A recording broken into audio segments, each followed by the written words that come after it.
Good evening, ladies and gentlemen, and boys and girls of all ages, and a special greeting to our servicemen overseas.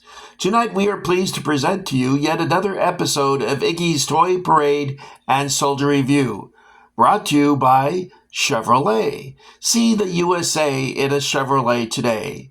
And by Texaco. You can trust your car to the man who wears the star. Without further delay, here's our host, Iggy. Yay. Thank you for that. Ladies and gentlemen, we have 124 people in our studio audience, and that's the best they can do. We used to have 130, but the fire marshal came in and said, hey, if someone in your audience sets off some fireworks, you're all going to die. So we cut it down to 124. Anyway, it is hot and steamy in here, but we'll carry on. What is it that the t-shirt used to say? Smile and carry on. No, stay calm and carry on. That's what it was. Okay, now, what are we going to talk about? Well, tonight, I thought we'd talk about painting.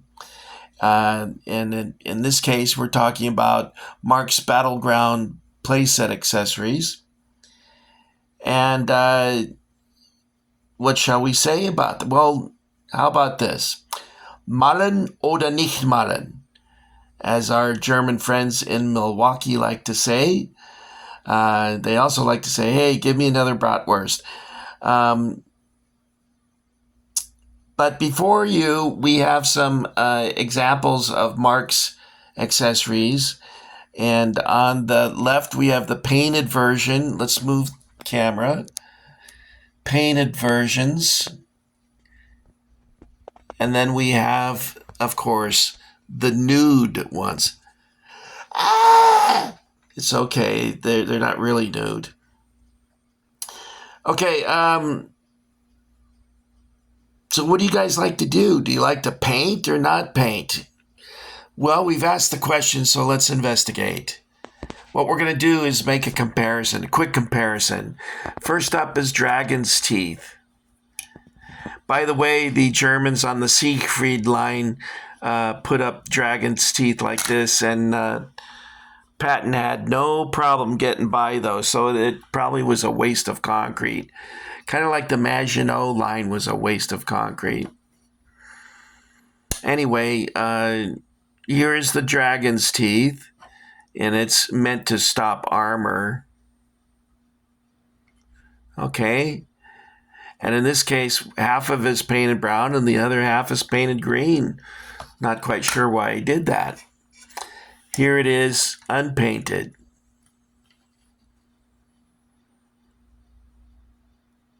Okay. Now, let's take a look at the destroyed building. You know what? Let's do the unpainted version first. So here we have it here. Just move the light a little closer. Okay. All right, let's give you a good view of that. And we'll move over here to the painted version. And this was done by painting the bricks white and then dry brushing red on top of the bricks to highlight them. Okay. Next up is the bunker. Let's take a look at the bunker. Here we have Archie Bunker in the nude.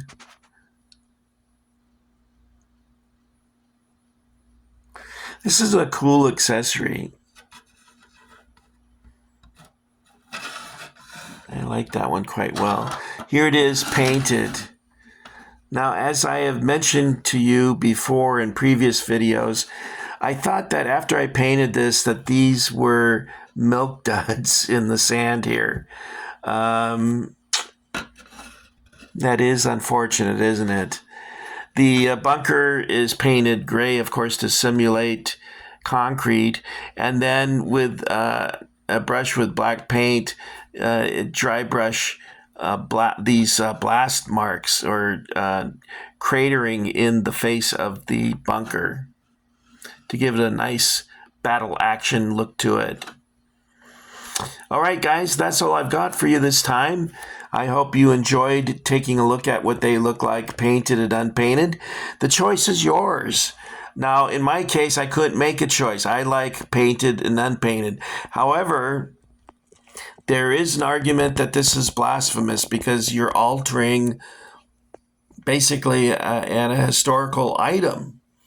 Although these items over here you can buy from BMC, so in case you feel funny about altering a vintage item, like these are actually vintage, you can get the BMC versions and not feel bad about painting them. So I recommend doing that. Although I don't think this is available by BMC yet. But these two items are. And these, of course, are the crown jewels of the Marx Battleground. Here's our Marx Battleground playset box. And that's all I've got for you. So where do you guys want to go today? You know that we always conclude each episode with a fictional lunch. You know what? Why don't we go on a picnic? I'm kind of tired of being indoors, especially since my place is stuffy and hot. And it'd be nice to sit out under some trees, preferably not in Florida, because I don't want to be eating potato chips and have a gator grab my leg and drag me into the water and drown me. That something about that tells me it wouldn't be fun. But maybe we could go on a picnic. It probably somewhere in California where the temperature's a little milder year round. We can have some lemonade and hot dogs on the grill, maybe even burgers. And some of you guys I know have a little bit of money. You can have a steak. Sounds good, doesn't it? All right, you guys. I hope everyone is well. Take care. If you haven't done so before, why not subscribe to Iggy's Toy Parade and Soldier Review? We'd be glad to have some new recruits. And, of course, when you join the Iggy Army, you get all the benefits of our members, which is actually, well, come to think of it, nothing. But it's still fun to be in a group of like-minded individuals, which is to say that they're all crazy. God, I hope not. I know I'm crazy. I don't know about you guys. Okay, that's it. What does the Emperor have to say at the end of each episode? He says, "Execute Order 66.